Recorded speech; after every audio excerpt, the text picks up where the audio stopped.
গাজীপুর-৫ আসনে বিএনপি জামায়াতসহ ৮ প্রার্থীর মনোনয়নপত্র দাখিল।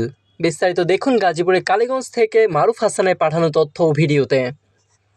আসন্ন ত্রয়োদশ জাতীয় সংসদ নির্বাচনকে সামনে রেখে গাজীপুর-৫ আসনে বিএনপি জামায়াতসহ বিভিন্ন রাজনৈতিক দলের ৮ জন প্রার্থী মনোনয়নপত্র দাখিল করেছেন।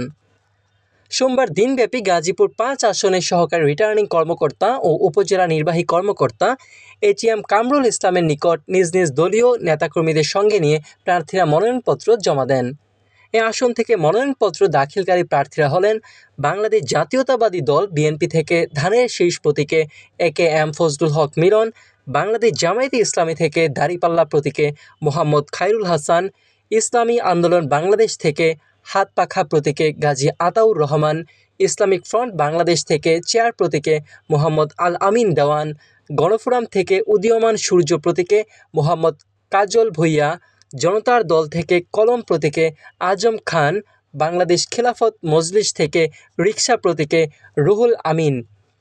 এছাড়া একই দিনে জাতীয় পার্টির মনোনীত প্রার্থী ডাক্তার শফিউদ্দিন সরকার লাঙল প্রতীকে গাজীপুর রিটার্নিং কর্মকর্তার কার্যালয়ে মনোনয়নপত্র জমা দেন। সব মিলিয়ে গাজীপুর-৫ আসনে মোট ৮ জন প্রার্থী মনোনয়নপত্র দাখিল করেছেন।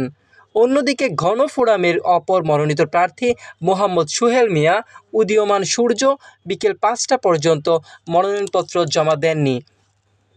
রিটার্নিং কর্মকর্তা ও সহকারী রিটার্নিং কর্মকর্তা কার্যালয় সূত্রে জানা গেছে, এ আসনে বিভিন্ন রাজনৈতিক দলের মোট ৯ জন প্রার্থী মনোনয়নপত্রের ফরম উত্তোলন করেছিলেন।